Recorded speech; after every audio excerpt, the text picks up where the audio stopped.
Hello. What's up, everybody? I'm Jared Welch. He's Aaron Halterman. Hey, happy Kentucky Oaks Day. We are here with you guys live for live coverage. We got the Edgewood coming up here in about 15 minutes, and of course, followed by the Kentucky Oaks. Halterman, what's up, man?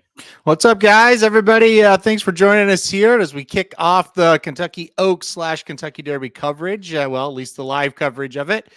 Yeah, it's been, I think Shotty kind of mentions it's kind of been up and down, and that has been what it's been. It's been kind of an up and down day. Some good races, and then some races where I was just a little bit wrong on them. But the big ones coming up, like you said, the Edgewood coming up right here. And boy, it's kind of your horse, the 9 here, hard to justify, a horse that you've been on for a long time.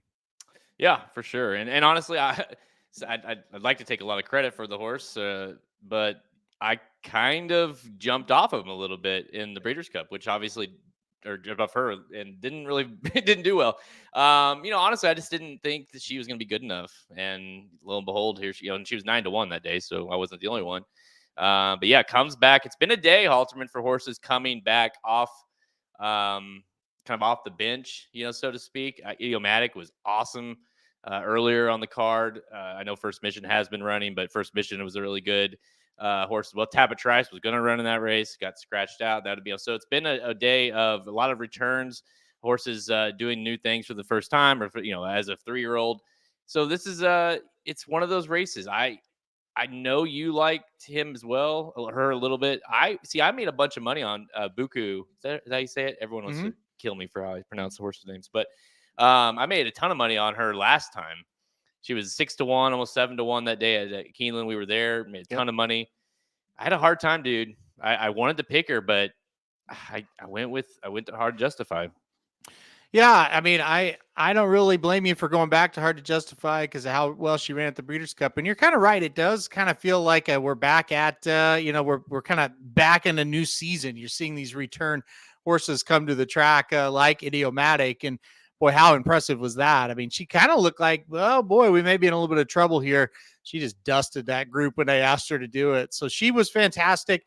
First Mission, I'm not going to say he was fantastic, but he was good, very good, overcharged, awesome. I thought that horse ran huge. But yeah, you get back to this race. And I think a lot of people, as the betting kind of indicates, it kind of says, hey, it's a 4-9 race here, talking about Buku and Hard to Justify. I thought dynamic pricing, the 10 horse, was an interesting one as well for Chad Brown. Kind of the other Chad Brown angle gets IRAD. It is those silks that you always see win these type of races. His other Klarovich stable horse has already won a big race on the turf at Belmont today as a huge price, beating the short price McCulloch. So could it happen again? I thought this race set up pretty good for that one as well. So, I don't know if it's as simple as just the 2 horses that are getting bet hard here, the 4 and the 9. Yeah, it's a tough race. It's, for sure a tough race. I got to take a quick mention here of the Betting Bible, guys. Go right now. It's still time to go get it for the Kentucky Oaks wagering. Of course, go, 2-day event with the Derby being tomorrow. We, like I said, we've both been kind of up and down, kind of struggling to kind of get a lot of momentum. You're up barely right now. I'm down a little bit right now. My picks have been great. Honestly, I've probably seen it better than I have in a long time. My betting hasn't been quite on par. The one big one, I had the straight exacta, $20 straight exacta with Idiomatic, like we mentioned, and Pretty Mischievous. And man, I thought I had it, dude. I thought I had it. She just couldn't, pretty mischievous, just couldn't get up there for second. That would have been the day maker, right? That's kind of how today has been, or how a lot of times betting is, where it's like you just need that one horse to get up, that one thing to happen, and it changes that, a day being down or a day being up big. So it's kind of been that day for me, but a lot of bullets left. And again, I have a Kentucky Oaks wager. I have multiple doubles I'm suggesting to play into the Oaks and Derby. So those are all available in the betting Bible as well. Halterman, you've got several bets still left as well on the betting Bible. So now's the time to go get it over at racingdudes.com on the handicapping products page. Just click that button on the menu and you'll see it's called Get Racing Dudes Premium. Click that, go get the Bible. You obviously will get the coverage for today and tomorrow, of course, the main event for the Kentucky Derby. All right. I guess I should ask, like, how are you feeling about your betting today, and kind of what you have left, so to speak? No, good and good, honestly. Today was not I played less money today than I'm going to tomorrow. A couple of horses, one that went off at a lot shorter prices than I was expecting. Overcharge being one of them. I really thought I could get 2-1 on that horse, and bet the horse to win, won the bet, but just didn't get paid a whole lot. So I think that's kind of the only kind of thing that I'm a little disappointed about. I feel like I should be up a little bit more than what I am right now, because the prices kind of really got, hit pretty hard, but that's part of it. That's, that's what you're going to do, right? That's just how horse racing is sometimes. But look, overall, I feel great. I remember being on this telecast last year and just feeling awful. And I haven't felt like that once. I feel fine. And I think we all kind of know that the big ones are coming, whether it's the ones that are going to happen here, with the Kentucky Oaks, or tomorrow, that loaded card. But you don't want to get yourself in a big hole. And, even if I bomb out the rest of this card, I'm not going to be in a big hole for tomorrow. So, but hopefully, listen, we get a couple of wins and you're up a decent amount going into tomorrow. So I'm kind of right where I want to be. Long story short, I feel like I'm in a really good spot right now. Yeah, for sure. That's how I feel too. I like a couple. I have a couple decent sized win bets left, and I feel pretty good about those, to be honest with you. Mm-hmm. Exactly here. But yeah, I think the biggest thing, like for what we were like have done, and if you guys are used to the betting Bibles, and we say last year you used the Derby Oaks, and yeah, I mean, we'll be the first to tell you it was really bad. Mm-hmm. And we have just honed in so much better with how we structure our bets. Just like today, it's like we don't have. I think you and I both do a good job of riding, kind of limiting the losses, so to speak, and then having yourself in a position at all times, really, for that one hit to get you back, to up, whereas last year and say going into that, it's like we kind of structured our bets a little differently. We had like one monster bet basically each day.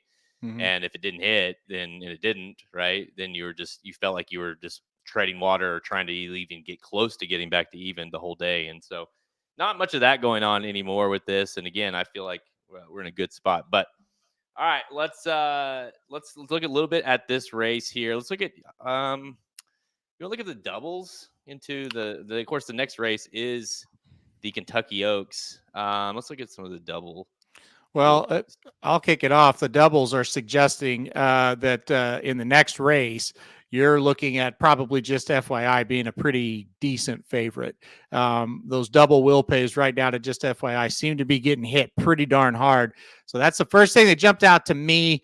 I think it's going to be very interesting how that Kentucky Oaks is eventually bet as they break from the gate. But those double will pays are favoring just FYI at this point. In a pretty large way. Yeah, the just for comparisons, it's for $1. The 9 we'll use as reference here. The favorite Hard to Justify. You're looking at 19. Help me out. Which number? No, it's the 13. 9. So Hard to Justify paying into right now, just FYI, is $9. Yep. That would be the shortest price on the board. The next shortest price from the 9 Hard to Justify would be Tarifa the 5, and it's paying $14. So a $5 difference there. With live odds, you're really not seeing that as far as the win pool goes. So it's not being really reflected there, but these daily double will pays usually kind of tell the story. So yeah, if you use the favorite, the 9 here, and you kind of couple together, Tarifa's 14. It looks like, let's see. No, So I'm sorry. Tarifa's Tarifa's 17. 17. Yeah. And Torpedo Anna's Yeah. 14. And then Ways and Means 16, Leslie's Rose 19. Like I said, just FYI sitting there at 9. So that gives you an indication of how this is probably going to go once the money really starts to flood into that Oaks pool. I tell you what, that's one thing that's kind of standing out to me as well. The money coming into Ways and Means there as well kind of tells you this horse might get bet pretty hard too. Yeah. Because it's not really showing that on the live odds like you had mentioned. So we'll see here pretty quick. I think my thing was like, we're not going to let sit here and actually let Just FYI go off at 7-2, are we? I mean, that just seemed like it was too good of a prize. I think she's going to get bet harder than that. Yeah. At one point she was like 9-2, 5-1, 6-1. And that was definitely a pipe dream. This horse has got a lot of steam behind her. So, will she run to that? Who knows? But I think, the wet track does help her a bit as well, obviously. Yeah, I mean, I think she's going to get bet pretty darn hard. And look, you kind of mentioned in this race, hey, Buku, you got that horse at 6-7-1 last time out. She's 3-1 off that huge race. So, I mean, I think if you like the 4 here, that's fine. That's probably the price you expected to get on her, really. Mm-hmm. Yeah. I mean, I think the prices are probably pretty fair here in this one. Okay, so let's talk a little bit about this one. That we have 4 minutes to post here before we get to the Kentucky Oaks. Give me some horses, Halterman, besides the 9 and aside from the 4, who you like in this race. Well, I really think that the 10. I think the 10 makes a lot of sense in this race. We did see this horse run a pretty poor effort last time out at Tampa, but just didn't ever get into the race. That was the problem that day. But you look at the race 2 back, the Sweetest Chant. So the first time out in a stakes race, got third, only beating a half length to Life's an Audible, who I think Life's an Audible is pretty decent horse. And again, this was Dynamic Pricing's first race in a stakes. So you kind of expect improvement the next out. I know we didn't get it. Now we get Irad aboard. And like I said, it's the other Chad Brown. If hard to justify. I really like that horse. But look, why is the 10 in the race? I think it's because they probably think this horse has a shot. So I thought this was the longer price that you really wanted to use here. It's Chad, it's Irad, it's Klarovich. It's 11-1 on the turf. And the numbers fit with this horse. If he kind of bounces, or she, I should say, bounces back from that poor effort last time out, right there with a chance. Yeah, I mean, you've kind of said it all. That's the horse that I'm using underneath as well with the 10. Another horse that I kind of threw in today because of the scratch of Pounce was the 8, Calspera. Is that right? Calspera. This is a horse that since coming over here has started off in the Gulfstream Synthetic, ran a mile at that day going and won. And then went to the turf the next race and ran, but just needed a little bit. I mean, this was going 7.5 furlongs. Maybe the stretch it back out will help with the horse kind of getting there. So I like this horse as possibly getting a piece of it. Rosario has the mount. So I don't see that. I see that there's a chance here for this. I'd be a little surprised if she won, but underneath, I think she's got a reasonable chance to get a piece of it. I don't think that's a bad play at all. It definitely felt like that last race was just trying to get her feet back under her, back on the turf before a bigger effort. And, one more that I want to mention, the number 11, Way to Be Marie. I thought this horse made a ton of sense at a price as well. Last time out, just dusted a field at the fairgrounds going mile 16th in an allowance race. Look, this is a step up. There's no doubt about it. But, break well, kind of get over early, kind of outbreak a lot of those horses. Maybe this one can kind of hang in there and take this field, a long ways. The turf racing today is, for a sloppy track and a yielding track, it's been pretty fair, and even the turf, sometimes the turf will play a little bit more of a track bias when it rains. It really hasn't. I mean, so I know that having off tracks, whether it be yielding or sloppy, is kind of you kind of get scared as a horse player, but I think we've had a fair track. So that's good to see. And listen, I think if the 11 can get out of that gate and cross over, could hold on at a little bit of a price here. Honestly, dude, as much talk, and I mean, I know you're just rolling your eyes now at this point, but it's like as much talk as there was in the week about, oh, the track and the rain and the conditions and this, it's like, honestly, it's been pretty fair. We Yeah. didn't have a ton of scratches this morning. Tapit Trice is probably the biggest one. The Oaks really didn't get any huge implications, right? Like again, I haven't seen any biases one way or another on either surface that would that has been any issue. So, I mean, other than maybe No. being there and it's kind of been shitty on and off rain, but other than that, man, like I think it was a win. Yeah, I mean, it's as far as, hey, a lot of times you see those weird tracks and it's like, yeah, this kind of sucks because these horses, this isn't really who would normally win these races. You're right though, you just haven't seen it. It looks terrible. Like when I woke up and I think Paul was the first one to send me a picture of the track today. I thought, oh God, that's not going to be good at all, but it really hasn't played weird. Now we got, what do we have? 3-4 races left. So maybe it one of these might, but like the longer prices that have won, you could have got to them whether it's sloppy or not. Like I don't think they were track aided really. So they're about to load here. So all right, yeah, we are loading now for the Edgewood guys, and of course, next rate up will be the Kentucky Oaks. Good luck, Halterman. Your final bet is what? I did a 4-9-10 exacta box here, just trying to get that 10 in the number. All right, I got 9-4 straight here. I got a 9-4 straight. I just like the 9 too much. I really like the 4 though. So we'll see what happens. Here we go. Pretty clean break for everybody here, and it looks like Hard to Justify is going to get a pretty good spot. Looks like the 7's going to take the lead into the first turn though. Yeah, he hasn't. Flavian didn't really. I mean, he got a good break. He didn't necessarily feel like he needed to rush up there to get the lead though. So if you bet the 9-4 like Jared did, I mean, I don't really think you can be too upset with where they're sitting. I think they're both sitting exactly where they should be. And if you want to go one step further, the 10's in a good spot as well. So we'll see what happens. Yep. No issues here so far. 7 still has the lead. 9 is just sitting there. I mean, he's holding, making sure that the horse, but she's, he just checked the board there to see where everyone's at. This, she's sitting in the catbird seat. The 1 kind of cruising up there. Took some action on the odds, Halterman. The 1's looks like got a lot of horse as well. Yeah. It's a pretty quick opening quarter. Then the second quarter, they really slowed it down. So when I saw that 22 and change, I thought that's pretty fast. You worry a bit. How about this 11? 11's cruising, yeah. Range it up too. This is wide open. 10's ranging up a little bit. This is wide open. I don't think the 9's going to get there, Halterman. I don't think the 9's going to fire. No. Let's see if 4 or 10 can fire. 4, 10. Come on, one of you. Nope. I think the 11's going to roll. Look at this. Well, getting a little squirrely. They're coming to get them now. Look at this 5. This 5 might go by a couple of them here. 5 is rolling. Look at the 13 flying. Holy shit. Look at this. 10's going to get it. 10's going to get it. A mess. 10, 11, 13. Wow. There you go. Wow. Dynamic pricing at 8-1. So if you tuned into the live show, we gave out the 10 and 11 as 2 of the long shots there. Then there they come in. That's a good race from the 10. And if you've got the betting Bible, that's a great start to the late pick 4. The 10 was on the ticket there. So work to do, obviously, but that's a really good result. Damn, that was 8-1. Another gift right there. Hard to justify getting bet hard. Of course, Buku in that race as well. Neither one of those horses really fired, Halterman. The 4 tried. You got to give her credit, but the 9 definitely, I don't know, needed a race. Didn't like the surface. I don't know.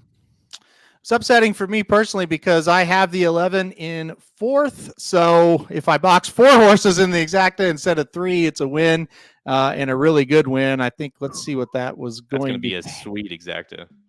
10 over 11 was paying $241 for $2. Hopefully, if you had the betting Bible, somebody was smart enough to add that 11 in there because that'd be a nice score. But I thought it was going to come in 10-4, to be honest with you, at about mid-stretch. The 4 just started to spin the wheels as the 10 accelerated. And the 11 got squirrely. I thought, first part of the stretch, Way to Be Marie was going to win this race and just kind of got a little bit squirrely on him there late. Yeah. Man, what was the 10? Was it who was 4th? I think it was 10, 11, 13. I can't tell. They're on the overhead cam now. A lot of horses came flying late. Man, that was a exciting race, for sure. There's no doubt about it. There you go. Aaron has been hot. You, Shawty played the 10 because of you, Aaron. It's one of those situations for me today that, the 11 that won the last race had that horse in third, only used 2 horses in the exotics, so it's like, or in the multis, I should say. So, yeah, I mean, it has been, one of those days where I'm sitting here betting wise, and it's like, I'm even, but I feel like you should be ahead a little bit more than that. But, and again, the 10, I think that with experience, it's just a situation. The more you are here and you show up in these big races, you watch them year after year, you realize Klarovich, Irad, Chad Brown, maybe if that form doesn't look very good, doesn't really matter. They're live pretty much every time. So, and that horse, ran very well, very, very well. Yep. That's, I haven't seen the payouts yet, but yeah, that was, dude, it's been, I think I've had, someone can, if you got the Bible, can I think I've had 5 winners on top, and it's been one of those days that's just like, I don't have a lot to show for it. Honestly, I'm down, so it's just been one of those frustrating days. The times that I've had a horse on top, I've tried to play exacta to try to juice up the price, and the horse, it's been a good handicapping day, just not a good betting day so far for me. But again, I've got 4 bets left. You've got 2 bets left on today's card.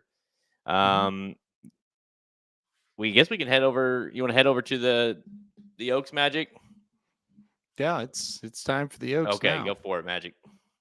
The Kentucky Derby, the Kentucky Oaks, they are drawn. The fields are out, and the betting Bible will be out soon. You can get that betting Bible right now at racingdudes.com. If you want to know exactly what we're playing, you're going to be able to get that. You're going to get pick 4 and pick 5 selections on Friday and Saturday, as long as top 4 selections from everybody at racingdudes.com. It is the giant one. It is the Kentucky Derby / Kentucky Oaks betting Bible. Like, so far this year, these Bibles have been good. I have a 17% ROI on my wagers. Jared has a 65% ROI, and that started way back for the Pegasus, and then all the big days from the Pegasus till now. That's what the ROI is. I've got a great feeling. I've already handicapped a lot of the card. I really like a lot of horses on these 2 cards, so let's hope it all goes well. So now you can go pre-order that betting Bible. It is right there for sale right now at racedudes.com, and it'll be out in full later on this week. So now is the time to get your hands on the betting Bible.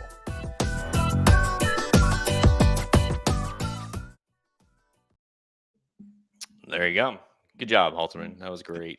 Thank you. All right, guys. It is how much do we have here left until?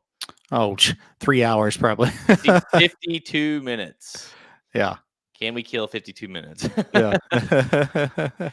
Let's take a look at the odds. Early odds here. 7-2 on just FYI. 7-2 on Torpedo. So dual favorites as we look at Leslie's Rose is 7-1, 7-1 on Ways and Means. Tarifa at 6-1. That's kind of insane, really. Let's see. 14-1 on Our Pretty Woman. Some horses got a little bit power squeeze at 18-1. That's about, I would say, the main players. But 7-2. Maybe are we gonna get? Is the 5 gonna take enough of the action to kind of keep at just FYI playable? I mean, I think she's playable, but you know what I mean. Yeah, she'll be playable. I wouldn't worry too much about it. If you like her, she's going to be playable. I don't think she's going to be, down to a unbettable price. And really, every horse, not every horse, but like the main contenders are all going to spread out the money equally enough. So I'm not real worried about the odds. I think in a race like this, that it took me, 2 days to kind of pick a winner. I think in a race like this, it was more for me. It was like, I just hope she can win. Like whoever I pick, I just hope they win, basically, right? Like the odds are probably going to be fine, but winning this race is going to be very difficult for anybody that you play. So And by the way, that exacta paid $120. Oh, that's going to sting. Could have got there. Anyway. 1982 for the winner right there. Yeah. The win bet.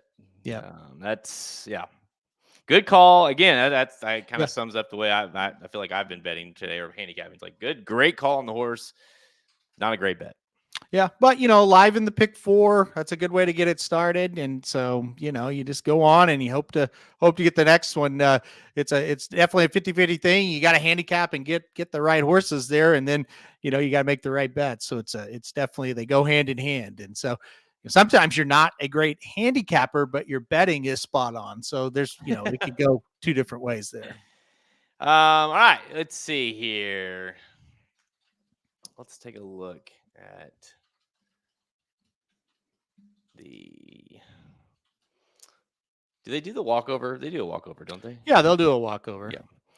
Yeah. I think the way this is, I'm a little bit surprised that Leslie's Rose. I guess maybe it's the wide post, but 7-2 on just FYI, 7-1 on Leslie's Rose, and let's not forget the last race, Leslie's Rose went right by her. So are you concerned about that, or do you think Leslie's Rose is play? I mean, I know she's playable, but does she start to entice you at 7-1 there?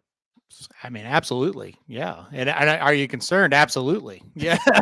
Yes. And yes. But look, I mean, this has been a day where the odds have surprised me on a few horses. And honestly, Leslie's Rose being 7-1 is pretty surprising to me as well. These big days anymore, the odds can be a little bit funky. And this is definitely one of them. I get what you're saying. This horse, Leslie's Rose, beat Just FYI by 3 lengths last time. Just FYI, 7-2. Leslie's Rose is 7-1. So I can see why anybody's looking at that and go, well, logically, I'm going to play Leslie's Rose, and that makes sense. And like I said at the beginning, forget about the prices for a minute.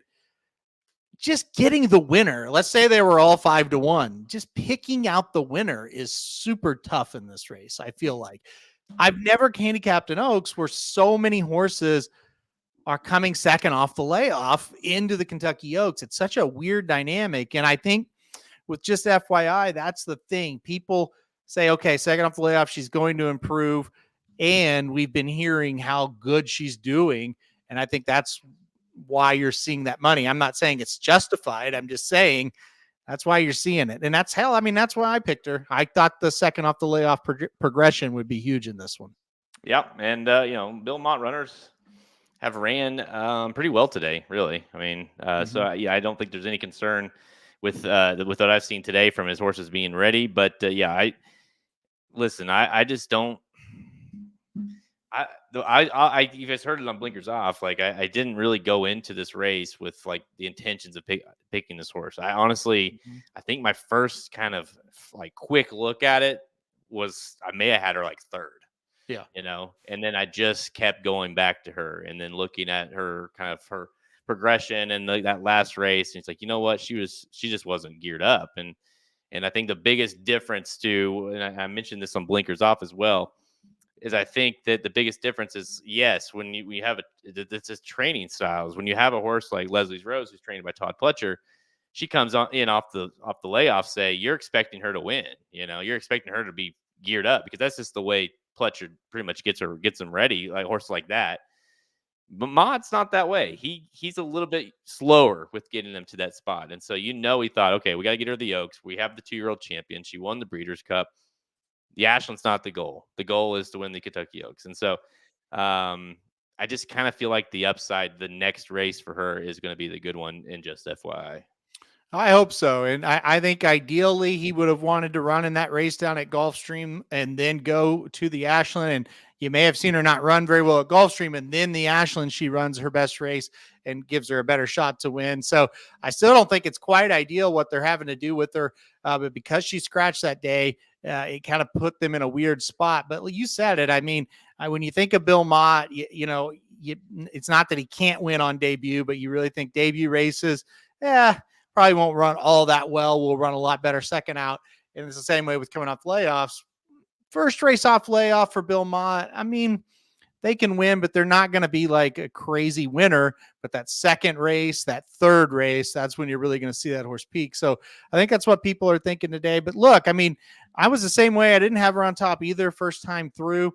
But second time through, I did. And I put Torpedo Anna on top, to be completely honest, when this thing started. And to be very honest, I did a video that's hopefully deleted now by Magic that had Torpedo Anna on top.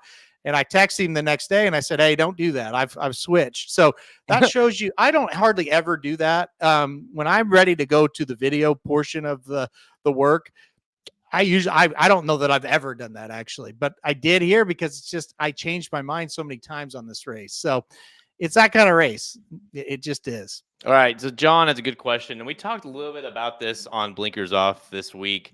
Or I guess on Thursday does that justify get floated wide? And I think to a bigger question is kind of the, what we might expect from the way this race is going to start, because of a lot of these horses, a lot of these big time players, so to speak, are on the outside. And so you've got horses like, the horse scratching in, like Our Pretty Woman.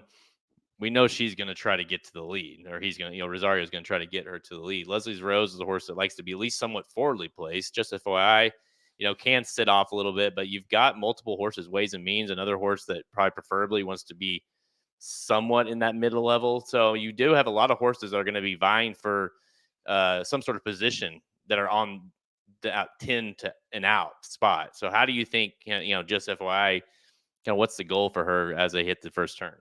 You just hope you break sharp and get over as quickly as you can. Is she going to get floated wide? Well, she's in the 13 hole, so it's very possible. It's also possible for Leslie's Rose. It's possible for Ways and Means. Our Pretty Woman, if you like her, it's possible. That's the thing with the outside post. They're going to have to be probably a little bit wide. I think with just FYI, there's two pieces of good news to it. Number one, she won the Breeders' Cup from the 12 hole, won the Breeders' Cup Juvenile Fillies. So she's breaking out of the 12 hole again, even though she's number 13. The one is scratched, so she moves in. And number two, she, other than her last race where we kind of talked about, she just kind of was a little flat-footed, just a bit.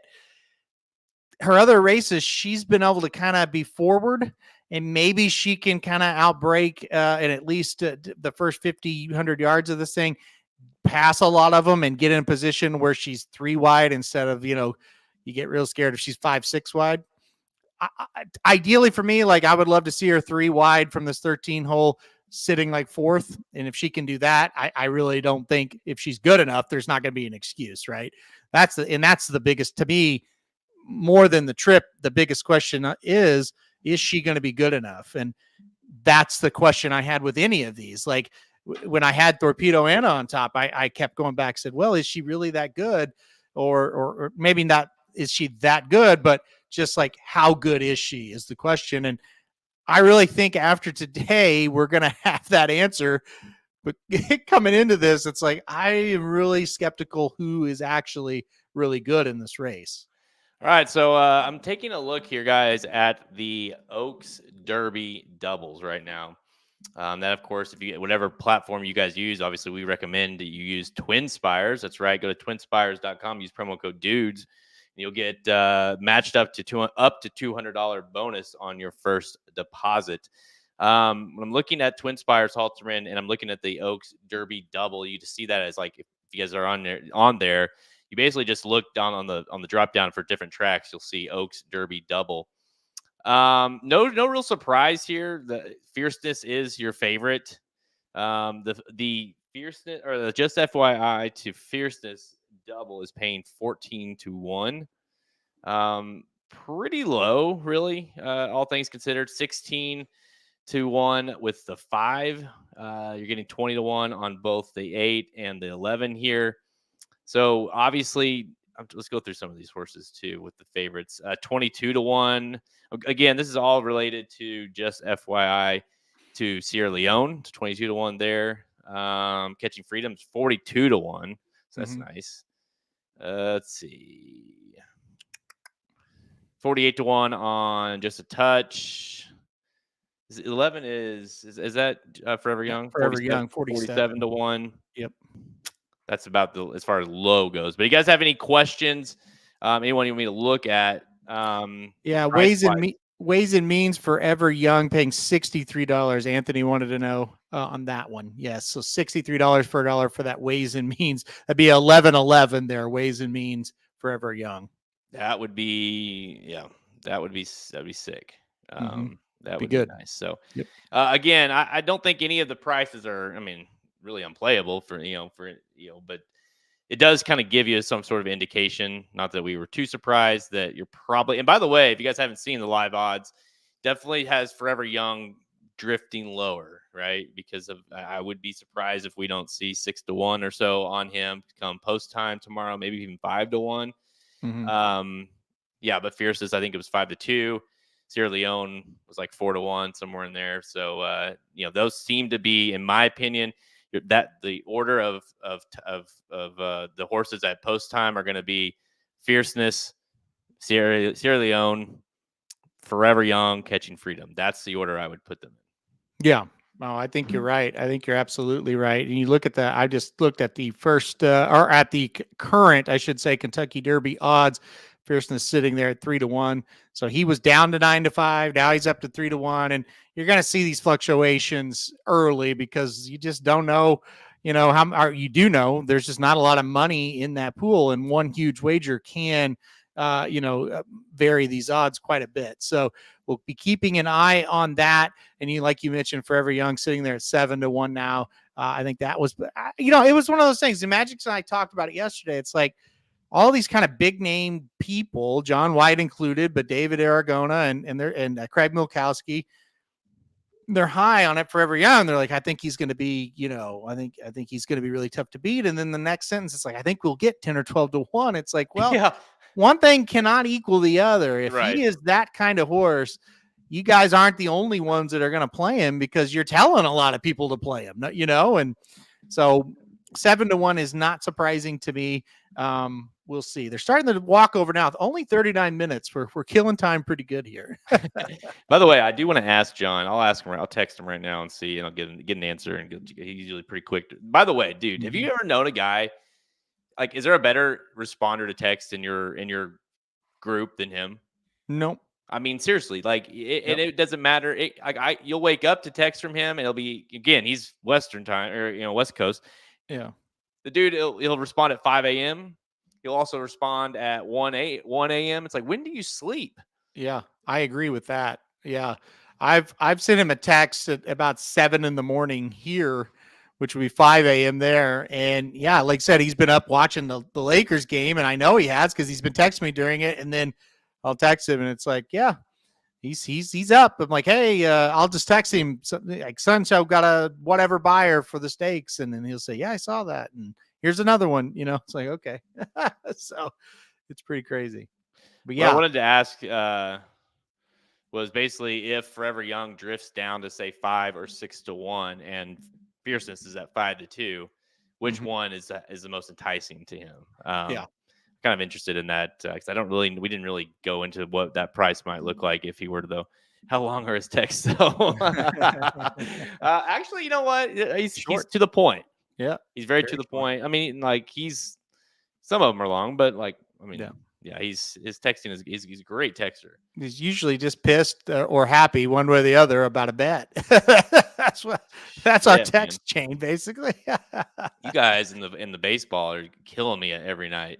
Yep. I'm like, I won't look at my phone for 10 minutes and I'll have like 30 messages and it'll just be a bitching about baseball. Yeah. I don't know who he's playing tonight. So I don't know who we're going to be watching tonight. I had for the first time all season, I have not looked at baseball for a second today. So I'll tag whatever John's doing tonight. You've kind of had a lot going on today. So the walkover has started. It's always super cool to see this. Obviously the Derby tomorrow, but these horses coming over, and it doesn't look like it's raining anymore. It looks like it's cleared up enough to where it's muddy a little bit, but I don't think. Is there any concern of like that weird? You know how it is sometimes that like when that track starts to dry a little bit, it almost becomes like thick and harder to run on. Do you think that like you'd almost rather it be still sloppy, or do you have any concern with there whatsoever?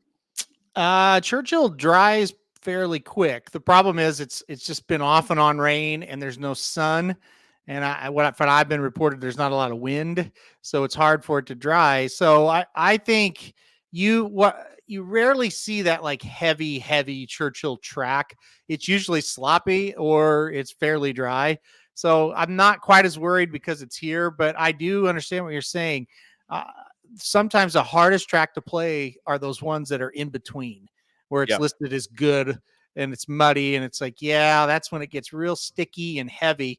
Like I said, Churchill's not as big of a concern. If it'll stop raining, my guess is they're going to drag that track all night long to try to get it fast by tomorrow. But it's like I said, it's just been off and on rain, and they just haven't been able to do much with it today. I don't hate that at all. The 12 and 15, I think those, if you're looking for kind of like quote unquote wild cards, I think those are two really good ones to play. But Sean, like, listen, we talked a lot about this over the week. It's like, if you like ways and means, like Power Squeeze just ran right by her last time out. Mm-hmm. And honestly, the 15 has looked more and more appealing really ever since the horse kind of got into the gate. I think the wide post position is a little bit tricky, especially with a horse that's somewhat lightly raced. But you talk about a horse that should benefit not only with the running style, but the track itself. I could see crazier things happening here. I'm with you, Alterman, dude. I would just like to get. I feel like it's been an eternity since I've had a Kentucky Oaks winner. I think maybe Monomoy Girl, honestly, was the last time I had a Kentucky Oaks winner, and that's been a while. Like I for whatever reason have struggled mightily with this race. I can't even get one to run very well the last 3 or 4 years, where you exit the race, you go, well, I mean, the horse ran okay, just got beat. Mine have just not been themselves in this race. And that is very frustrating when that happens. But yeah, I'm with you. To mention the 12 and 15 to kind of piggyback, look, Power Squeeze has won 4 races in a row, and she was super impressive in the last race, which was her toughest. So how could I talk you off the 12? This horse is 18-1. It's a great price. And then with Our Pretty Woman, I think the positives are there and the negatives are there both, right? Breaking from the 15 hole and very lightly raced, and losing a race last time out where she sat easy fractions and still got caught. That's the negative. But the positive is, second time out against Stakes Company, you're probably going to see some improvement. And look, if you like Tarifa, this horse only lost her by 3/4 and you're getting a better price. So I think she makes a little bit of sense. I'm a little scared to play her as a win. Obviously, I didn't do it just because pretty lightly raced. I still think that horse is going to have to take a little bit of a step forward here to actually win the race.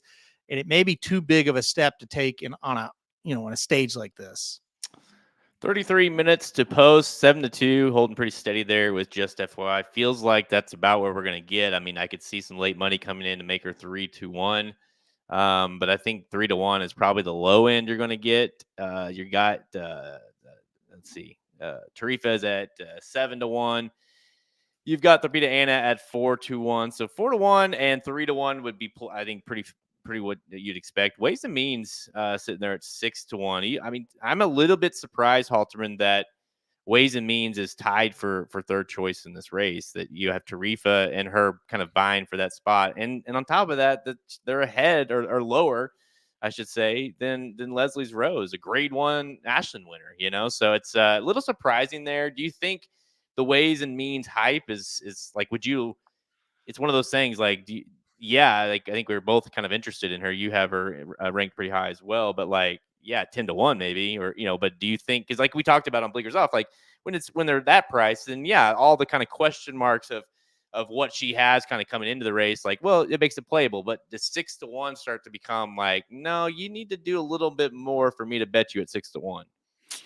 Yeah, that's the way I feel whether even if she's like 8-1, I still am just kind of iffy on her. And I think with her, you've got to make the decision. Do you want to play the hype, or do you want to kind of handicap the races that she's actually been in and say, okay, there was one race where she did look amazing and the other two just okay. And, I think that's where it's at for me. I also am a little skeptical about how far she really wants to go. But I think the talent is immense, and we have seen it. We just haven't seen it lately. I mean, the last race kind of was a big race for her off the layoff. I thought she ran well, but she did get beat. She got beat in the late stages of the race after she looked like she was about to win. So if you want to buy into the hype and kind of remember that maiden race, I say go for it. I was just a little bit scared. I did get a response from John, of course, right? Because he's the best texter of all time. Yep. He says he would bet Fierceness because I already have $400 on Forever Young at 21-1. Of course, that's a future wager. But if he did not have that future, he said he'd probably lean towards Forever Young at 5-1 or 6-1, simply because that's better value or a better price than 5-2. So he still a little bit leans towards Forever Young, but I got to think that it's close. Very close at those prices. So if you guys heard him on Blinkers Off earlier this week, he did mention that like he thinks those are the only two horses that could really win. He does think Fierceness, has probably the most likely winner, but the price on Forever Young is what makes him more playable, is in his opinion. So there's John's answer. Yeah, that track is a mess still. Yeah, it's not a good track today. It's just not. And it, like I said, it just never, usually it really dries quickly. The weather's really never given it a chance. I've heard from people that are there, it's went long stretches today where it hasn't rained, but no sun all day long. We've not seen the sun. So it's just kind of sat in there, that those clouds and off and on rain, and it's hard to dry it up when that happens. Yeah, John says many of the sheep players in Vegas are on Ways and Means, and I think that's kind of to this extent kind of how it is with this horse, that she's just kind of has that little thing about her that is like the quote unquote wise gal horse, right? The wise guy horse. So it's this, she's flashy. She came on the scene really flashy.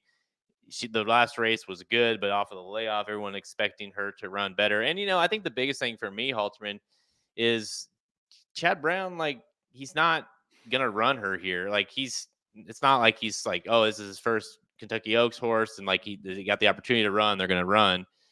Like, if he's running her here, he thinks that she's got a shot, right? And I don't know. I wonder about the distance for her, but the talent is there. I do believe the talent, she is good enough to win this race. I just don't know. I guess we'll find out here if she has that ability going this long.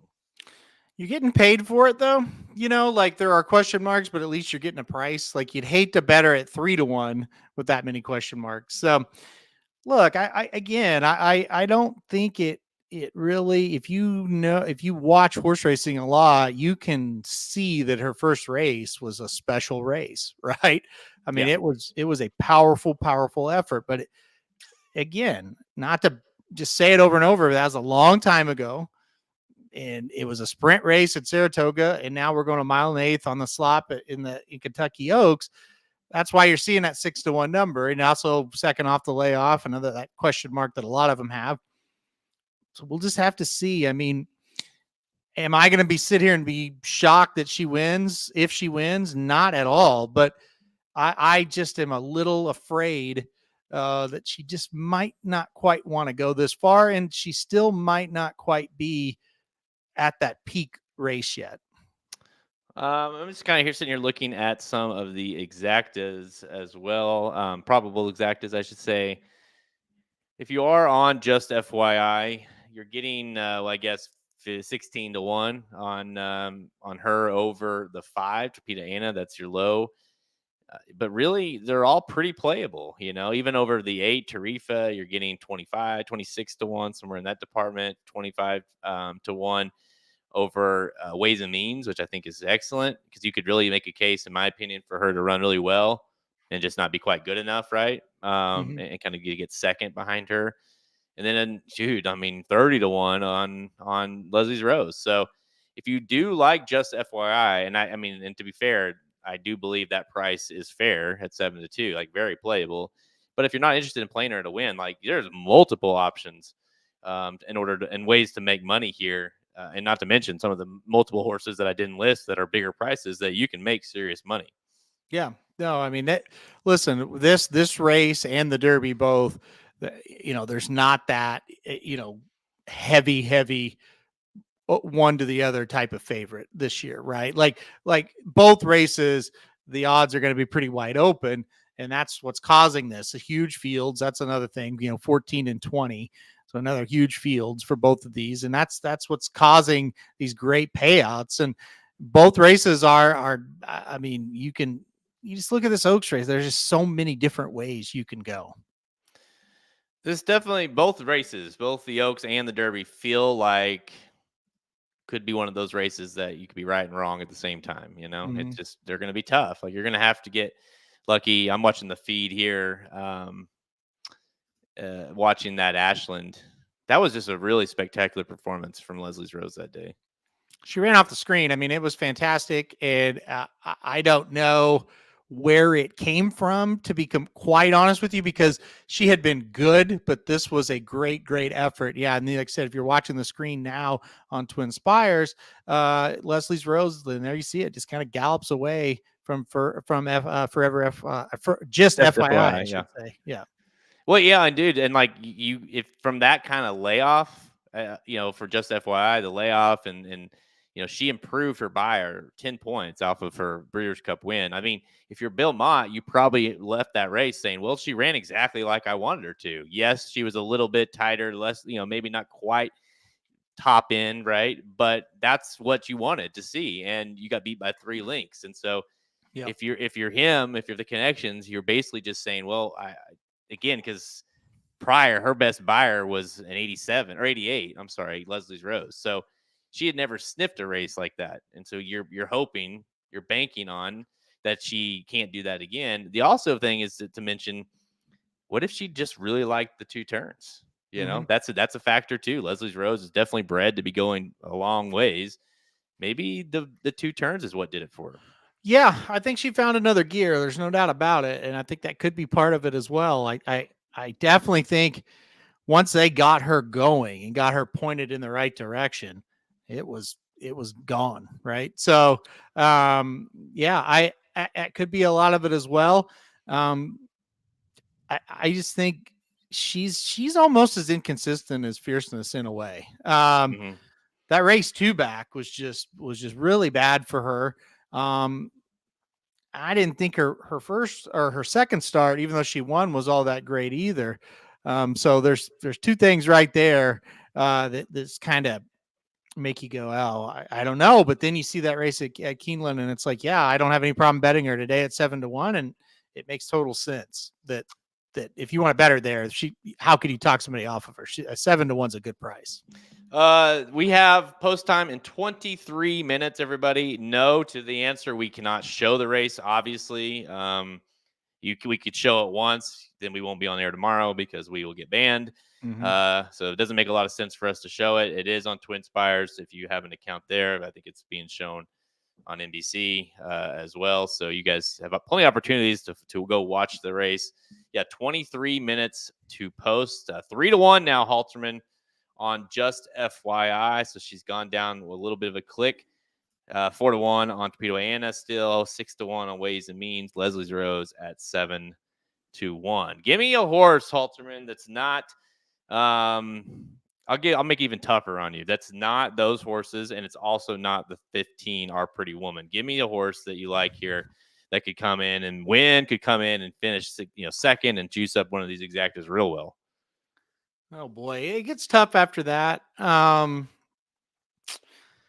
guess Where's My Ring would be one. I look at that horse and I think, this is one that just took forever to break the maiden, as in had to do it in stakes, but had been facing tougher horses.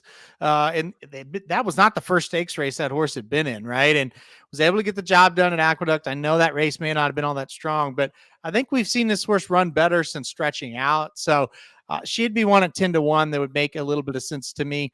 Some of these other ones I just don't have a lot of interest in today, outside the big players. But Where's My Ring, the 3 horse, wouldn't be shocked if that horse made a big impact in this race. I'll give you the best name in the race, and I think could maybe similar to the horse he has tomorrow, and Dwayne Lucas, number 6, Lemon Muffin. Just a awesome name. But Kim and Keith Asmussen teaming up here as well. I mean, listen, she's ran well at Churchill Downs twice. She's gotten second twice at Churchill. The distance, last time out in the fantasy, that was a disaster. But the time before, I mean, let's not forget, she won the Honeybee, right? And so she has ran well in kind of a muddy track at Oaklawn. She got second in a maiden special weight. So, for a horse that I don't think has got much of a chance for her to kind of possibly get up there and get a piece of this, I mean, it'd be unlikely, but she's 19-1. So there's mine. All right. Well, I understand it. I don't like it. Let's be fair. I think this has more of a chance to be very chalky and chalky. I think the prices are still very playable, but meaning like, out of the, the 5, the 8, the 11, the 13, and the 14, like I think those 3 could quite easily round out the 3. No, I think I think it's a little bit of a stretch when you get past them. I agree with you on that. And again, probably the best answer to who's the long shot is the 12. I mean, 19-1 on the 12 is insanity, right? So, I mean, I know we weren't. You and I were like, no, don't count that one because we consider her to be a major threat, right? Yeah. We're not. That's not an outsider in our eyes. No, but it's an outsider as far as these odds are concerned. So. The 12 power squeeze 19-1 is nuts. That's crazy. I mean, again, guys, this is a horse that has rolled out 4 straight wins. Mm-hmm. Power squeeze has done nothing wrong since, this year, really, into last year. She's done absolutely nothing wrong other than demolish her competition. You go watch that Gulfstream Park Oaks race back. She looked like Ways and Means kind of looked like she was going to cruise home, and this horse had none to do with that. Went flying by her at 11-1. This horse really continues. By the way, all 4 of those races, Alterman, not once has she been the favorite.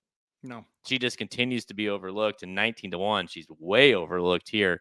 You're getting a better price. She won the Gulfstream Park Oaks last time. You're getting a better price here than you got in that race. So, yeah, I'm with you. I think 19-1 is incredibly too high. And you definitely see a case to where it's like, she, even if she doesn't win, runs, a good second or something. You're like, I mean, all she does is run well. It's like, how did I not use her? Mm-hmm. No, I'm with you on it. It's interesting, very interesting. This horse gets no play, but kind of the quote unquote wise guy horse is getting all the play. So not all, but a lot of the play. Ways and Means the power squeeze ran right by. So it's fascinating. Jockeys have now left the room and they are coming up to the paddock now. So we'll see what happened. I mean, this is always fun. This is always kind of the build up leading up to the Oaks and the Derby. It always kind of, it gets your heart going a little bit, this is a major race. And, man, this paddock looks amazing, by the way. They're showing the new paddock a little bit. Oh, the paddock is awesome. Looks like a great addition. I didn't think, people may get mad at me for saying this. I thought the paddock at Churchill was not fantastic. But I think now it looks amazing. Oh yeah. It was really real. I mean, it was hard to watch. Like, it's like the best, the biggest race. And I think they probably figured that out, right? It's like the biggest race of the year. And it's almost impossible to even see the horses in the paddock. It's like, unless you're right there, it's almost impossible to see them. So the way they made it into almost like a stadium, like a little mini stadium. Yeah. I mean, people, they have seats there. So you can like post up and sit there all day, so it's kind of a fun, and the screen, the wraparound screen, it's really nice. I do have to chuckle a little bit at this comment. I don't necessarily completely disagree with this, but John M says the 12 is run at souped up tracks against garbage. We were just talking about the sheep players and the quote unquote smart players in Vegas was playing Ways and Means. That's who the 12 beat. So did she beat garbage last time out? And if that was a souped up track for Power Squeeze, isn't it a souped up track for Ways and Means?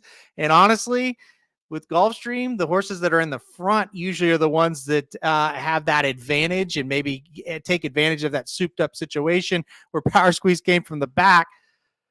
I don't think one thing can equal the other. I think if you're against the 12, because she's ran at souped up tracks against garbage, it's hard to play the 11, the quote unquote garbage that she beat, right? So I don't see how it translates. I know everybody's saying, oh, they had the 11 had 12 or had trouble. Power Squeeze didn't get an ideal Gulfstream trip either. So I know that the 11 had more trouble for sure. But it is, again, I don't have either one of them on top, but for one to be 6-1 and one to be 19-1, all I'm saying is that's very fascinating to me. And that we're making cases against the 12 that would also hurt the 11 if you are going to compare the two. Well, sometimes logic gets thrown out the window in horse racing, but yeah, 16 minutes to post, back up to 7-2. So maybe not getting as much as that momentum as I thought. So really, it's 7-2, 4-1. I think, dude, I'll take 7-2 on her all day long. I think if you follow it and you kind of really just kind of look at it for what it was and listen to the buzz and everything, you kind of had an idea that this is probably where we were going to land. So yeah, I'm not going to be upset with 7-2. I think it makes sense. And look, I mean, again, I've never been really concerned about price in this race specifically versus some of the other races, because it just seems like you just got to get the winner here. You just got to get them home. The price is probably going to be there on all of them. Let's see.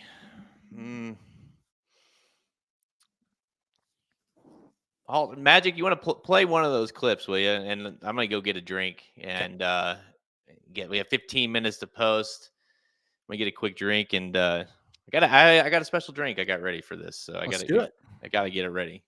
The Kentucky Derby, the Kentucky Oaks, they are drawn. The fields are out, and the betting Bible will be out soon. You can get that betting Bible right now at racingdudes.com. If you want to know exactly what we're playing, you're going to be able to get that. You're going to get pick 4 and pick 5 selections on Friday and Saturday, as long as top 4 selections from everybody at racingdudes.com. It is the giant one. It is the Kentucky Derby / Kentucky Oaks betting Bible. Like, so far this year, these Bibles have been good. I have a 17% ROI on my wagers. Jared has a 65% ROI, and that started way back for the Pegasus, and then all the big days from the Pegasus till now. That's what the ROI is. I've got a great feeling. I've already handicapped a lot of the card. I really like a lot of horses on these 2 cards, so let's hope it all goes well. So now you can go pre-order that betting Bible. It is right there for sale right now at racedudes.com, and it'll be out in full later on this week. So now is the time to get your hands on the betting Bible.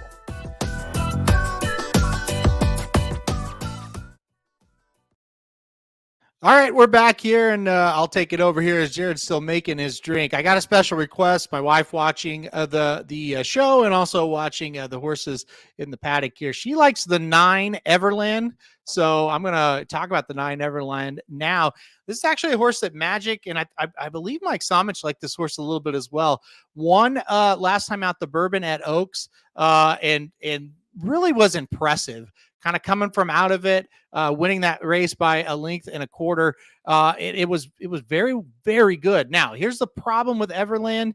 As I say all the good things about her, kind of the bad thing is 7 races, 6 on the synthetic, 1 on the turf.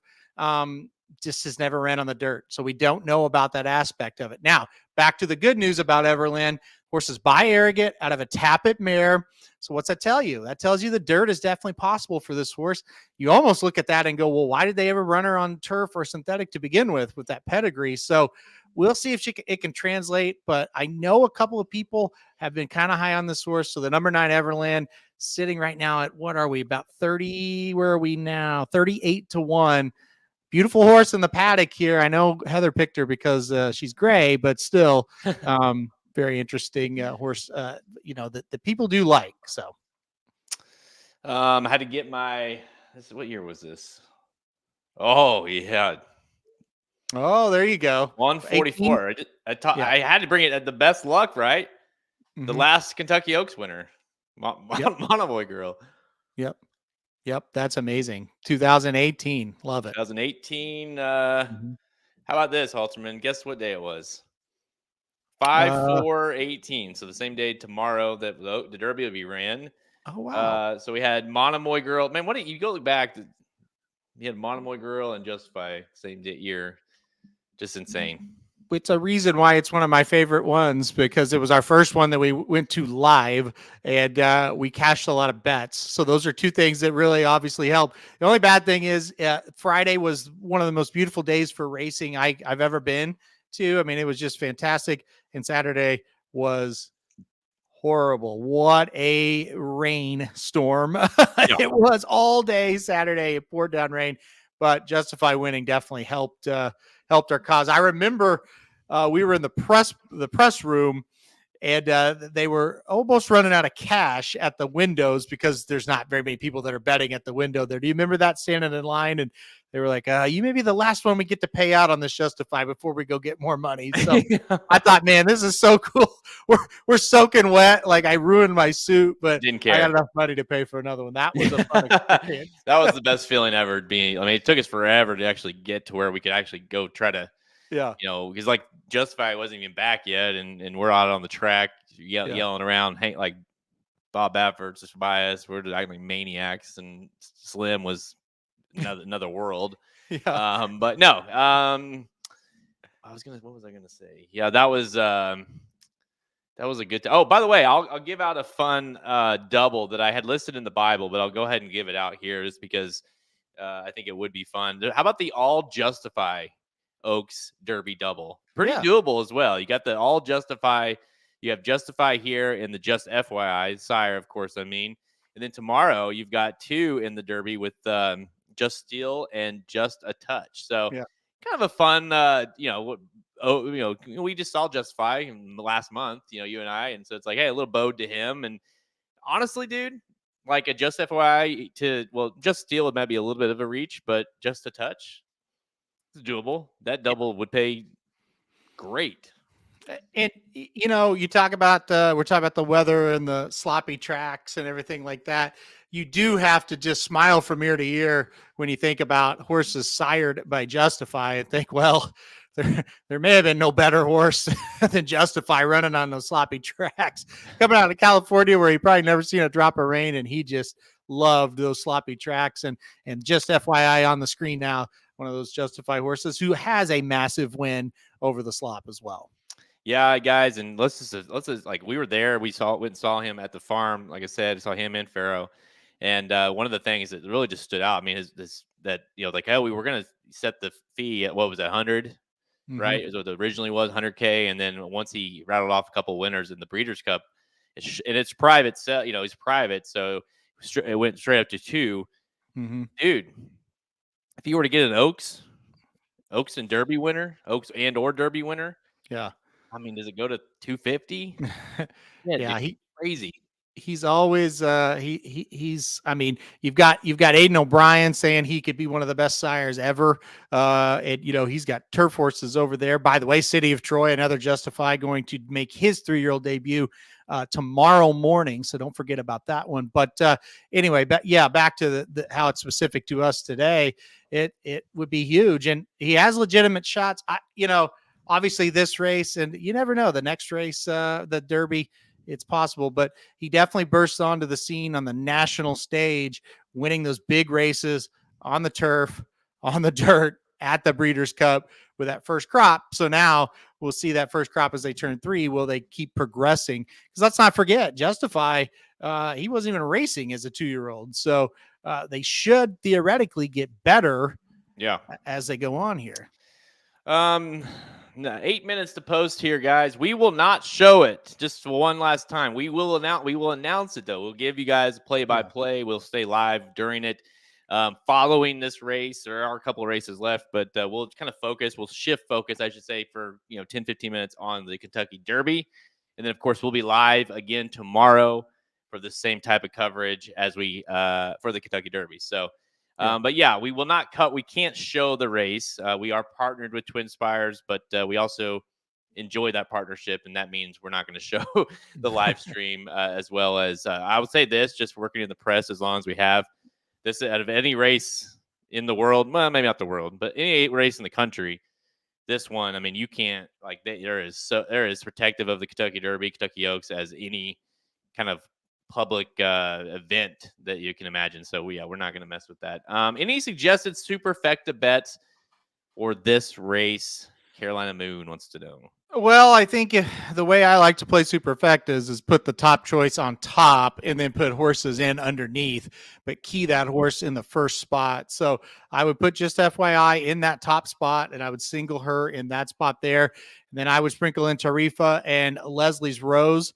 That's kind of who I like in the second spot. And then I'd get Wild for third and fourth. I would put Where's My Ring? I would put Torpedo Anna, Ways and Means, Power Squeeze. Our Pretty Woman, horses like that in the third and fourth. But I definitely would try with a field this large, try to single in that top spot, hope to be right in that first spot, and then play as many as you can budget wise that makes sense in 2, 3, and 4. Yeah, I think especially you got to find that key horse and kind of key off of that one. Just FYI to me is the horse that I believe is going to run the best as far as I think to me, Halterman, that she's the one I count on the most. Like if she wins, we'll find out here in about 5 minutes. But I do think we can count on her to run her race, right? And because she's been very good at running her race her whole career. Yeah, I agree. She's very consistent. It's not going to be a shock at all if just FYI loses. It's not going to be a shock at all if anybody loses. It's such a competitive race. But you are on the right kind of frame of mind, in my opinion. It would be a shock if just FYI is eighth, right? Like that's just not something you envision for her. You expect her to be in the race early. You expect her to turn for home with a chance. And whether she wins or loses down the stretch, you expect her to be there. And I think you could say that probably for Tarifa as well. She's kind of been that horse that's been there with a chance for most of her races, as well. And then the other ones have been a little hit and miss at times. So maybe not as consistent, but that's not saying they can't win here. Just maybe, you can't count on them quite as much as say the 8 or the 13. Give me by the way, did you guys see, if you guys are watching the feed, man, the legs on Power Squeeze. She looked fantastic. Holy shit. I was like, that what she reminded me of? Like Stellar Wind a little bit. Just that really long, tall, kind of that. Oh man, she looked good. So definitely feel like her sired by Unit Rags, who definitely liked the off going as well. So let's see, 4 minutes to post here, guys. Halterman, give me your top pick of the race. 3-1 now, just FYI. Give me your top pick of the race, and then give me another bet, just whatever it looks like. Exacta, a try, if someone asked for, maybe a double into tomorrow's Derby, whatever it is. Give me another bet. Give me just FYI on top. I just feel like the logical forward progression move for Bill Mott trainee is there. I don't have just a ton of confidence. I think she's going to run a monster race, but I just kind of feel like if she can get out of the gate well, she's going to get over and get a decent enough trip to be right there with a chance. So I do like just FYI a lot to win. And again, I with the trifecta, I'd kind of do the same thing. I'd put her on top, and then I would try to get Leslie's Rose, Power Squeeze, Ways and Means, and probably Tarifa involved. And I would do it the same thing in the third spot. Just try to play just FYI over those horses. Try to beat Torpedo Anna. Try to get her out of the number, and try to get some of those a little bit longer prices in. Yeah, I'm with you. I'm on just FYI as well here. I'm going to play for I'll do, what do I want to give out here? 13 to 1 now on just FYI into Fierceness. I think I'm going to hammer that double into Fierceness, as well as play a smaller double into Fierceness with Ways and Means. The Ways and Means one, 18 to 1. So you get an 18 to 1 and 13 to 1 on those two horses. So to me, I have pretty much not everything, but a lot going through Fierceness tomorrow. Kind of a ride or die type horse tomorrow. So I'm going to try to kind of get to him in as many ways as I can. Yeah. Well, and I mean, I can't sit here and say put all your eggs in the Fierceness basket. Is that smart? But again, he definitely is. If he runs his race, you're going to be very happy tomorrow for sure. It's a big if for sure, right? But look, I mean, I've kind of made the point, all these horses in the Derby tomorrow are big ifs. Like, even if you back Sierra Leone, I can't talk you off of him. He's been fine, but it's a big if that he's going to get the trip that he needs, and some of these other ones, it's a big if that they're fast enough. So everybody's kind of in the same boat. I know people want to say, well, fierceness is all or nothing. Well, in the Derby, a lot of them are all or nothing. Unless you're a really brilliant horse, you just take your chances in that race. You could get in trouble at any time, and that race is over for you. So it's exciting thinking about it. I'm glad it's almost here. I'm so ready for that race to be. Oh man, here, my nerves are here. I also, if you just exacta, I kind of like playing just FYI over. I'll get kind of weird here and go over Our Pretty Woman and Torpedo Anna, just because of that. You could see one of those horses holding on late and then she coming by them. But listen, guys, they're loading into the gate. Let us know in the comments right here. Let us know who you're picking, what bets you're making. We'll see who is right here for Kentucky Oaks 150. Horses are now getting into the gate as we speak. 3-1 on Just FYI. That's going to be your favorite at 3-1, 4-1 on Torpedo Anna, 7-1 on Leslie's Rose, 6-1 on Ways and Means, 6-1 on Tarifa. There we go, guys. Yeah, this is going to be interesting. Got about 5 more horses to go here.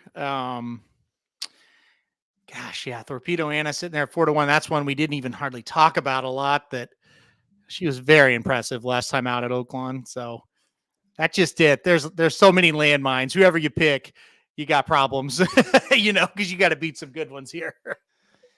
You're going to have your horse has to run well here. Plus, you get a little lucky, especially with a lot of these players being on the outside. Yes, exactly. Yeah, you need luck here as well. Here we go. They got them all here. We're going to get the break here in just a sec. They're off. They look not going to get to the lead.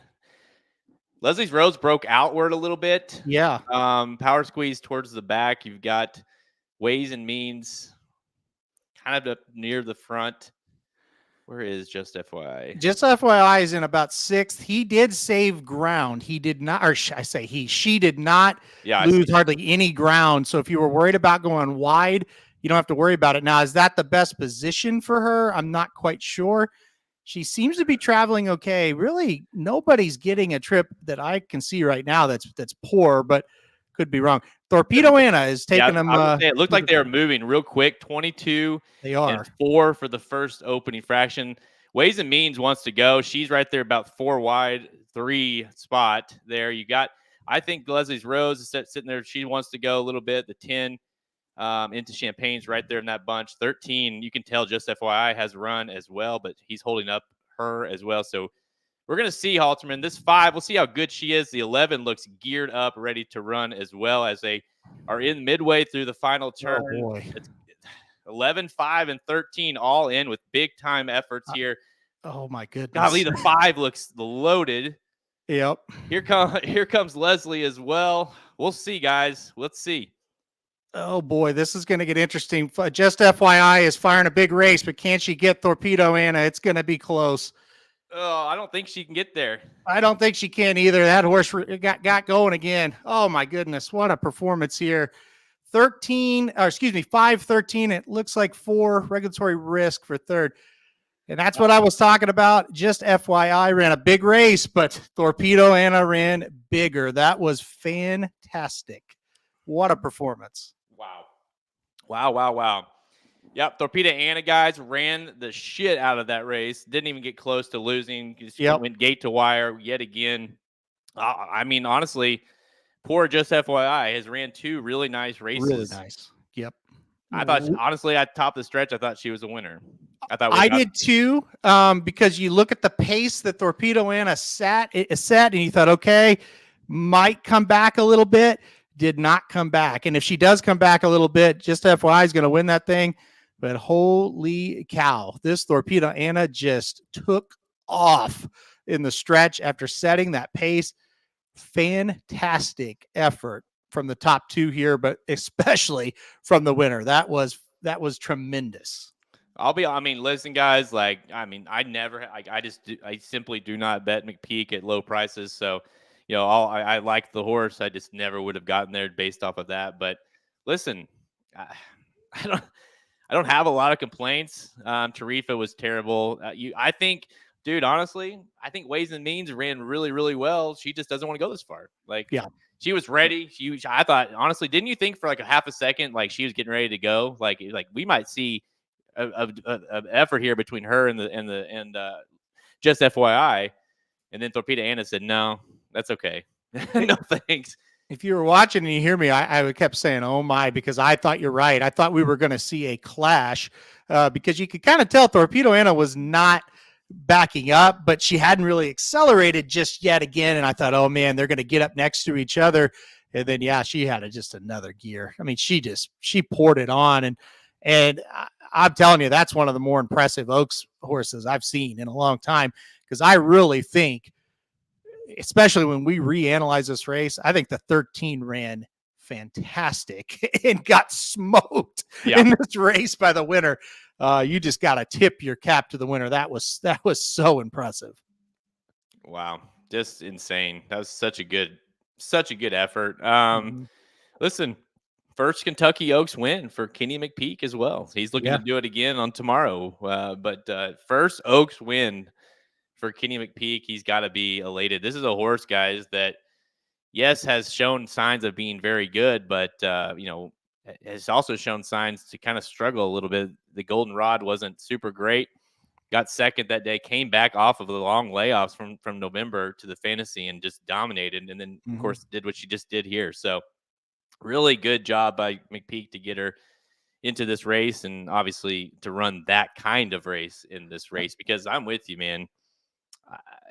I don't know that Bill Mott's going to sit there and she ran the race, right? She kind of kicked out. She went flying by, and just that horse she just couldn't get to that horse. No one can get to that horse. It's exactly what I said before the race. I said that if you forget about prices and stuff like this, getting the winner is going to be tough, because you might run very well and get beat. And that's what happened. Just FYI, ran very well and got beat in the race. I was going to bring up the comment to Meredith's stunned she held on well with those early fractions. The first comment there, I was too. Again, as a just FYI better, I was watching the race going, I think that 5 will at least, if not stop, kind of spin the wheels a bit.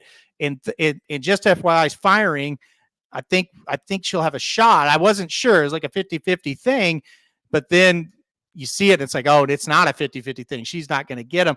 And then to Ron's comment here, this is something you better look out for. He said, McPeak, are they going to go to the Preakness after this? Of course, Swiss Skydiver went to the Preakness after running second in the Kentucky Oaks. Of course, that was a COVID year. Everything was different that year, but it did go in and win the Preakness. So could this happen? Could Torpedo Anna be a Preakness horse? I think because it's McPeak, there is a chance. There you go, Jared. Yeah, listed that off on the Bible as well. The Holy McPeak double, which has included Torpedo Anna to Mystic Dan. I don't know. I can look here in a sec what those would be, but man, that would be sick. What is he's the 3, right? Tomorrow? Yes. So 5-3 would be. Have you already looked, Jared? I have not looked. Let's see. Let me get to this. 518 to 1. Ooh. Okay. So there we go. Honestly, guys, even if you are playing into Fierceness, you're getting 16 to 1 on that. But I mean, really across the board, if you like Catching Freedom, it's 51 to 1. Lots of good prices if you were lucky enough to have the 5 there on top. Yeah, no, absolutely. I think you're in good shape heading into tomorrow, no matter who you got. Well, as long as you hit the winner, obviously. And that, like we talked about, that's the beauty of that race. You're going to get yourself live to some horses that you want to be live to tomorrow. And again, I just reiterate, I mean, I don't know the final time. I haven't really broke it down, obviously, but just after seeing it live, just watching it live, I should say that has to be one of the better performances we've seen in this race. I mean, she absolutely took off again. And like I said, I do think the 13 fired a pretty big shot at her, and it didn't matter. So that was crazy. That was, yeah. I think honestly, I think we're gonna see. I think we're gonna see her in the Preakness. Good. He's that kind of guy, man. He Mhm. he won't be afraid to run her. No. And again, it's a very lightly raced horse. It's only her second race this year, there in the Kentucky Oaks. So, I mean, theoretically, she could get even better. I'm a little shocked, to be honest. Like I was how good she just ran. Oh, for sure. Yeah. I mean, and that's really not a disrespect to her, as much as I thought if just FYI fired that type of race, it'd be very, very tough to beat her. And again, if she would have won by a half length, you go, oh my gosh, what a race. Both of them were right there together, but she kind of just showed the whole world there's nobody at my level, right? Like I did not expect any horse to in this race to say, well, I'm on another planet from the rest of y'all, but Torpedo Anna just did it. I mean, she just put every horse in this crop of 3-year-old fillies on notice. Like, if I enter a race, you better bring your running shoes. Because I mean, look, she dominated the fantasy off the layoff. She came here second off the layoff and ran I mean, that's a huge race, much bigger race today. Wow. Well, Halterman, that's a bummer for the old betting Bible. To be honest with you, I had just FYI keyed to fierceness, and I thought she was home. Had to win on her as well. So kind of struggling here late. Thankfully, didn't have a ton riding on that, but we're gonna need. We have one more bet here in the 12th. You and I both, but gonna need to pick it up tomorrow. Yeah, I mean, I think at the end of the day, you kind of knew that this race today was one that you could feel like your horse ran well and you lost, and that's just what it was. And so I'm not too worried about it. It's been a pretty great start, and then like I said, just struggled a little bit late, but yeah, there's a whole lot more to go. That's the thing. This is kind of the lesser of the 2 days. So there's a whole big card tomorrow, obviously, and it's gonna be pretty fun to see how that unfolds. Yeah, it's to be honest, dude, it's been one of those days that for me personally, anyways, that's just like other than maybe I can maybe list off one or two horses that simply did not run well. All my horses have ran. Just you kind of got the effort. I honestly, if you could tell me I was going to get that effort from just FYI, I would have bet her harder. Because I thought it was a great effort. But yeah, I would not have. I would not have put Torpedo Anna on top just simply because of the price. But props to her. Tip of the hat. I'm with you. That's what, like Ron says, tip my hat to her. Exactly. I couldn't agree more, Ron. I like everything about, and honestly, it's like even knowing what I know now, I'd probably still bet just FYI. Like, she ran that good. It's just, what can you do, man? I think if you bet Tarifa, if you bet Ways and Means, if horses like that, it's like, yeah, I probably screwed that one up. But yeah, like say if you bet just FYI, you said, well, she ran exactly how I thought. Just a tremendous performance. I can't wait to watch it back. Once we get off the air here and just kind of analyze, would that really just happen? I mean, man, that was just a fantastic performance. All right, Magic, can you switch over to the Derby post positions real quick, and we'll discuss that for a hot minute, and then we'll get out of here, guys. With the Kentucky Derby now, we are all focused on that for tomorrow. Let's see if he might be asleep. Where are we? How are we feeling, Halterman, as we get into the Derby discussion here?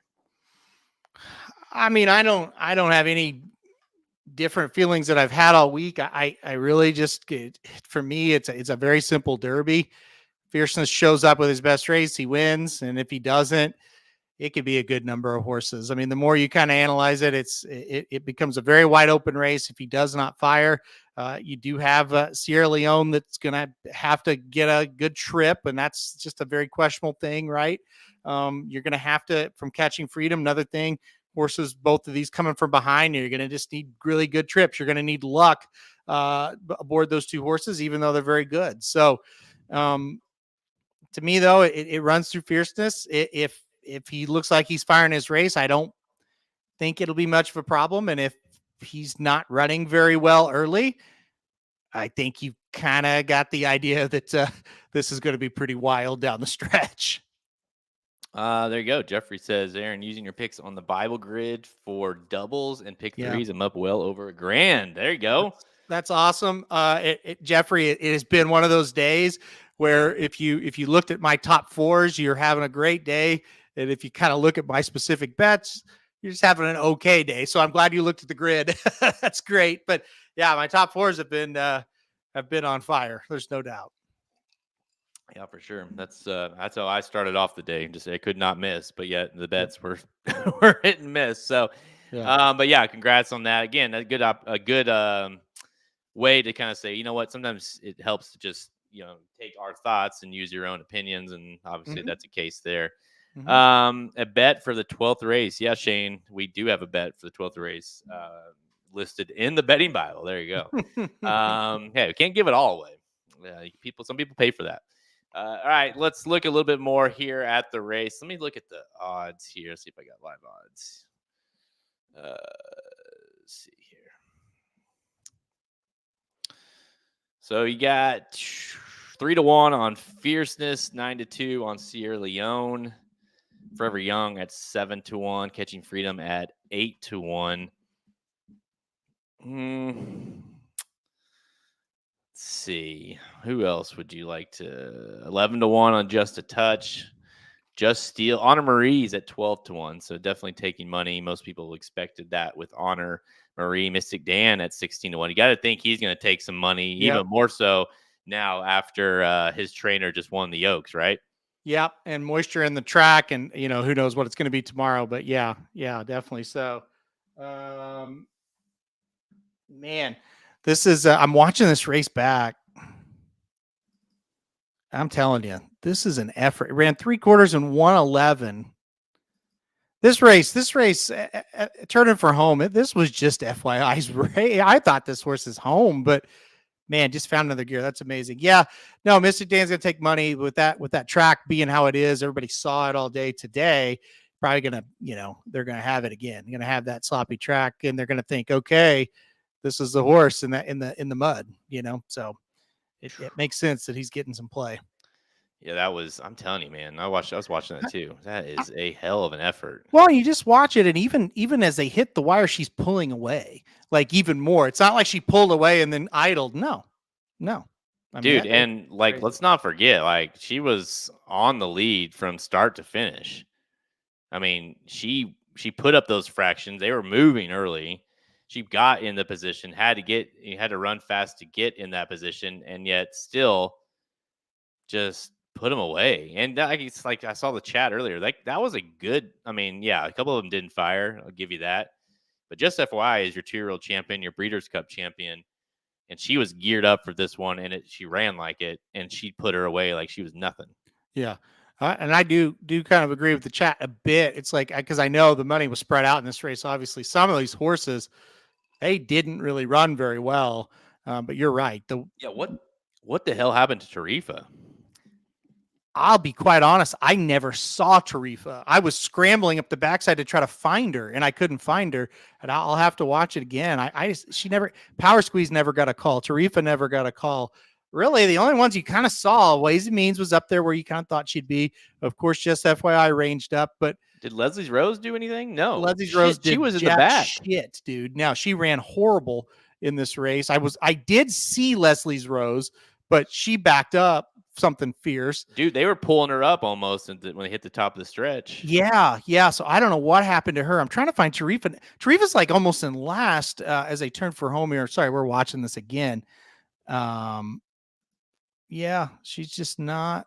Tarifa just didn't fire at all. She's getting just distanced, basically. Yeah, Leslie's Rose, she may have got hurt. She's dead last on the turn. So yeah, she actually wasn't.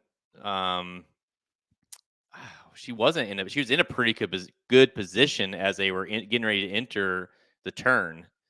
She was about probably 6th place or so, a little right behind Ways and Means. Yeah. And she just something happened. Right behind Just FYI. Like when Just FYI started to go, she went the other way. Man. And he I could don't know. tell he had nothing. Like you could tell he never even tried with her. So it kind of makes me wonder too that if something didn't go a little wrong with her. She's Never in last place there now. Yeah. Never saw anything go wrong, but that doesn't mean nothing went wrong. So by the way, Tarifa 9th, Lemon Muffin beats Taritha. I guess Power Squeeze did kind of close up a little bit there to get 6th. Chad Brown runs 3-4 regulatory risk. The other Chad Brown outruns him again. I mean, how many times are we going to see this? This is crazy. I'll tell you what, if you paused it right there at the 16th pole, I thought Just FYI was the winner. Yeah. Oh, me too. I thought, you know what, she's running a good one, meaning the 3 is running a good one here. But this horse, this is the champion. She's going to get to her. And whenever she kind of ducked in and Anna just kept going, oh, no, that's not good. So props to her. It's one of those races, guys. I've had many Oaks horses where, like Halterman said earlier, that didn't do shit. And you're like, well, that was bad. Mm-hmm. And then today it's like, shit. I mean, again, I would, knowing what I know now, I still would have picked her because I would never have picked the McPeak horse at a low price. I just wouldn't have. I know I wouldn't have. So it's like, it is what it is, right? Props if you guys had it. But yeah, here's a look right here on your screen. Any lasting thoughts, Halterman, before we get off of here? And basically all focus goes to, again, guys, go get the Derby. I'm going to have the Derby betting Bible available tonight. Right after this last race goes off, we'll have just that available on the website. It'll be $40, right? Mm-hmm. So we'll have that available here in the next hour. But thoughts, Halterman, as we head into the next day here. Yeah, get some rest tonight. Got a big day again tomorrow, starting early, 9:30 Central Time. That'll be the first post. So yeah, listen, tomorrow's the best day of them all. Hopefully the rain stops and we get a little bit faster of a track tomorrow. But if we don't, we don't. Nothing we can do about that. So it's been a great first day, and hopefully, there's a lot more fun to be had tomorrow. I mean, I don't know, guys. I'm not necessarily hearing the justify having limitations on distance is interesting. I have not seen that. So I think sometimes we see the winner of the race and then we don't. It's like, well, they all were terrible behind the winner. Just FYI, ran a fantastic race and got beat. Sometimes when you're at the highest level, sometimes you get beat by high caliber horses. And I just think that's what happened. Now, if she backs up and runs like 6th, then maybe you could say that. But she just wasn't as good as that horse. That's all it amounted to. Yep. Yeah. It's all right, guys. We're gonna get off of here again. We'll be live. What time tomorrow? What time are we live?